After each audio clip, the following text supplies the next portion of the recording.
There are 3 things that do me in Wuthering Waves. 1.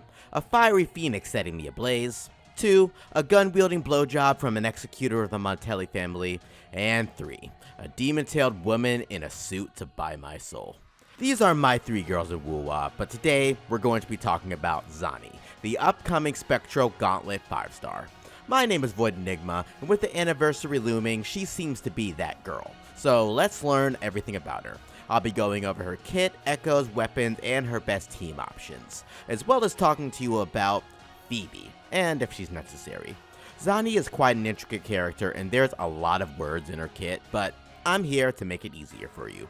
Make sure to like the video and subscribe, and let's dive right into the void. Zani is a character that can fully utilize Spectro Frazzle. Her mere existence in the team makes all Spectro Frazzle immediately deal damage, instead of being damage over time.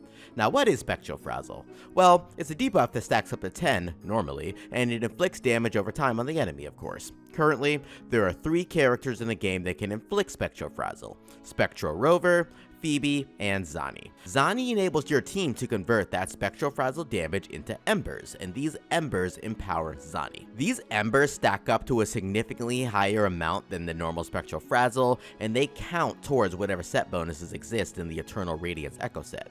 Now, each time that she gets these embers, or each time that they're converted, Zani will get Blaze, which is exactly what's making her emit such a sexy gold fire. The Blaze is important for her liberation, which is vital for Zani, but we'll talk about that a little bit later. Firstly, let's talk about her resonant skill. So she has a shield, right? Well, welcome to perfect parrying and negating all damage, because that is what a shield is capable of. It serves as an auto parry if you time it right, and it also negates all damage when you use it for the initial hit of any attack. Keep in mind, it's only the initial hit. You have to perfect parry to negate the damage, or you will actually be taking damage. If you're going to use it to try to tank a dragon's flamethrower, then you will be hurtedly.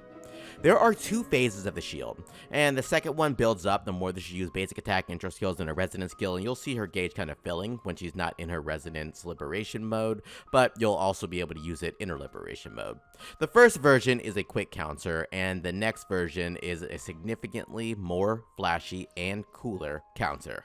It's the same mechanic, but it does more damage and has a bonus of granting a buff, which will amplify Spectro Frazzle damage if you perfect parry. Next, let's cover her liberation. Zani will ignite her body and liberate her soul, entering Inferno mode. It's similar to Shenliao or Jian, except the gauge is diminishing as you attack. It immediately grants you some blaze, and it increases your cap for the blaze, and you will go to town on the enemy. You will start off with a couple of basic attacks, and then it will become empowered, and then you'll follow up with heavy attacks. I want to make it very clear that as soon as you start the heavy attack animation, she will continue the entire string, which makes her very quickswap friendly. Additionally, you can use the shield to achieve the same thing, and if you actually perfect parry with the shield or perfect counter with the shield, then she'll immediately do this empowered attack, and that's just the best way to use this shield.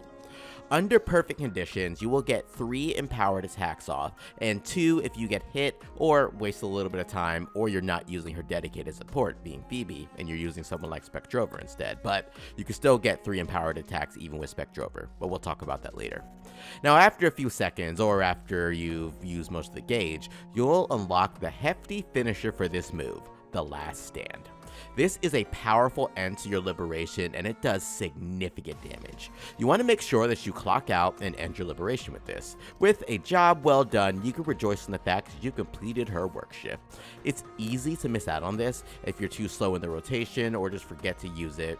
You get a slight little reminder with a flashing forte gauge, but be sure to use it before your liberation ends, even if you have to sacrifice some damage for it. So, Zani rotation goes something like this. Start combat with Zani's resonance skill, and quick swap, leaving Zani sitting in her boss bitch stance. Then you stare and be happy, because damn, this is cool. Then, you attack and build up Spectro Frazzle with your other characters, and buff of course, with the likes of Spectrover and Pheobe, or any other buffers that you got. Once you've gotten a fair bit of Spectro Frazzle on the enemy, you will go into Zani, and before you do anything, activate her liberation.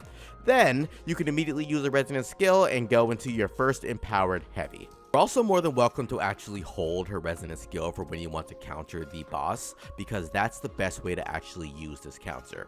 Now at this point, you can choose what type of gamer you are, a quick swap enthusiast or a Zani ass-beating enjoyer. So for these quick swappers, start off the combo, quick swap into your sub DPS, and get some quick damage. Zani will still stay on field for about 2 seconds when she's doing her enhanced heavy attack, so you got some time to do some stuff. And you'll be able to quickly go back to her and repeat this process 3 times and then end with your liberation. Now I will warn you, the timing is tight if you are doing quick swap. If you go through the motions perfectly, it gives you about, say, 1 to 5 seconds to actually use a liberation, but if you're a little slow in actually swapping or going back to Zani to continue, then you may not even get off the 3rd attack before your liberation ends. With practice though, you'll get it. Now if you stay on Zani, it's simple. Just keep clicking away and effectively use your skill to counter, because the perfect parries get rewarded with a buff, and you'll perfectly be able to use all 3 of the attacks and finish with the liberation. That's the gist of Zani. She has a ton of mechanics behind her kit, but in theory, she's just a character who needs someone to stack Spectro Frazzle on her, build up her personal gauge, and then she'll be able to use that gauge through her liberation, dealing heavy slashes with her gauntlets. We'll be able to go over a few more intricate details when we go to the team sections, especially regarding Pheobe, but for now, let's talk about her echoes. Zani, as a Spectro Frazzle character, will make great use of the Eternal Radiant set. Her attacks are considered Spectro Frazzle, and she won't have an issue using this set. The set grants her a massive 20% crit rate and 25% spectro damage when she actually hits someone with max stacks, which is very easy thanks to her passive. Because of this, she can easily get high levels of crit rate. Sadly, it's not enough to completely avoid crit rate with the 4-cost piece alone with an S0 Zani. She can still easily go either crit rate or crit damage for the 4-cost piece, but just know that you're getting free crit rate from a lot of places. She gets 20% crit rate from the Echo passive, then another 8% from her own passive, and she starts with 5%, so that's 33% crit rate right off the bat. From there, a well-built Shorekeeper will give you another 12.5% crit rate, so you'll be at about 45% crit rate from outside sources if you're using Shorekeeper. You get another 31% to 52% from Echoes.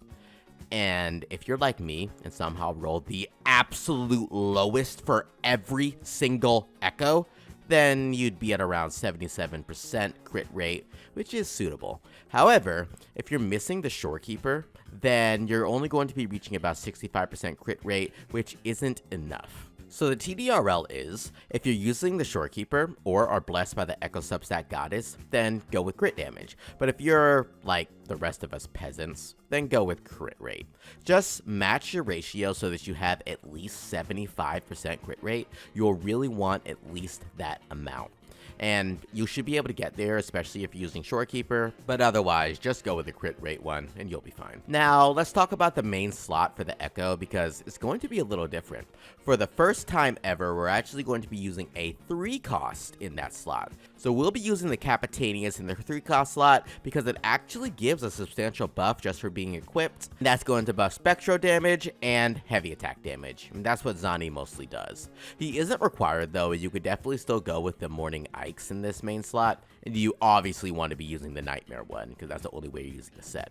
As for the rest of the Echoes, go with the normal Spectro or attack pieces for the elite pieces, and then attack for the common pieces. A worthy note here is that Zani gets a ton of damage amplification, so getting attack percent on these pieces is a bit more valuable, but still get Spectro damage for the best option before anything else.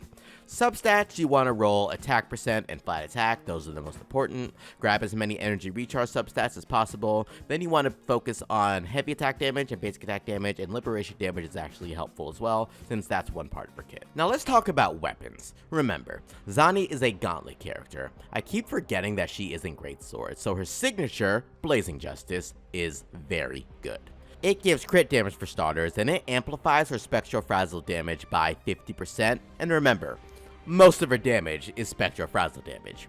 It is a great weapon and worthy of a signature piece. Next up, let's talk about Rochio's weapon, Tragic Comedy, which is actually surprisingly vital. Zani's whole thing is using her basic attack 1 and 2, and then going into her heavy attack. So she's able to easily proc this effect that lasts for only 3 seconds. Be careful when overcapping crit though, because this weapon gives crit rate, so you don't want to go too much over 100%. Just don't overdo it. Next up, we gotta take a look at Verity Handle, Shen Liao's weapon. It's a decent choice. It provides 0 buffs during Zani's normal interactions, but it excels at the end of the rotation with the Liberation. You were able to easily keep up with the passive thanks to Zani's 6-second cooldown on a resonant skill, so keeping that buff up is actually quite easy. Now, the only other weapon that we got is the Abyss Surges, and they are honestly not too good. They buff basic attack, sure, but the majority of her damage is heavy attacks, and even Liberation damage is a bit more valuable. At the end of the day, use it if you have nothing else, but I definitely recommend getting her signature weapon. Sadly, she doesn't have many options. Even the Battle Pass weapon, Stone Dirt or whatever, is only barely suitable, so you're definitely gonna want her signature. She can work fine without her signature if she has the proper teammates, so let's talk about those teammates, the most important part for Zani. Look, Zani is an insane character with insane damage, but that is tied fully to Spectro Frazzle, meaning she's tied to Pheobe, right? Well, not quite. Firstly, let me reiterate this. Zani without Spectro Frazzle is honestly quite pathetic. I'm sorry. With 0 Spectro Frazzle on the team, her damage falls off of a cataclysmic vault and into the abyss that is the Void Enigma. Hey, that's me. So, how do you get around that? Well, Pheobe is her best in slot partner, hands down, and in her confession mode, she will be a significant boon to Zani's entire kit. She applies a ton of Spectro Frazzle, which is exactly what Zani needs.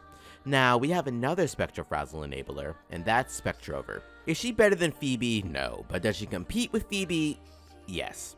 She is not as good as Pheobe, of course, but she will still enable Zani. In addition, since Spectrover has some decent healing, you can actually run her with other quickswap characters, but you will definitely need to quickswap to use Spectrover properly. You gotta be able to use Spectro's resonance skill to add to Zani's blaze to keep her damage rolling in and keep up the damage. This is actually vital because Zani will only be able to get off 2 enhanced heavy attacks otherwise. It's definitely more sweaty and harder to play, but it is a decent team. Also, you gotta build Spectrover for damage for this to work. She is essentially a sub DPS and you cannot rely on the Moonlit or the healing set. She needs to keep up damage in order for the team to thrive. Of course, Shorekeeper will fit along alongside any of these teams, but a potentially better team is in fact Zani, Pheobe, and Spectrover together.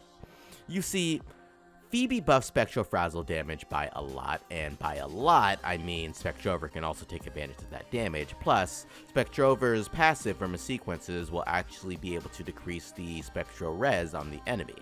It's unfortunate that Zani is tied so heavily to Spectro Frazzle characters, but she is insanely strong in that niche, so it's mostly fine. I'll make a follow-up video on whether Pheobe is needed, so stay tuned for that. Zani is shaping up to be one of the most powerful characters to be released in quite a while, and that is true as long as she is in her designated Spectro Frazzle team. Outside of that, she leaves a lot to be desired, which is really her only weakness, but man does she slap in that team. All in all, I know many people will be pulling for her, and luckily, we all have Spectrover, so she will be at least fine with her. You need to really learn how to utilize Spectrover to enable Zani in the process, however, because it's not an easy team to play. So if you're like me, and you let Zani set not just your hair but your pants on fire, then go claim your demon-tailed Spectro Queen and let the blaze begin. If this guide helped you out, make sure to like, subscribe, and maybe even drop a comment telling me how many times Zani's flames consumed you and made your entire soul combust. I'll be back soon with a team test, comparisons, and a deep dive on whether you really need Pheobe to make Zani pop. Until next time, stay radiant, stay reckless, Enigma out.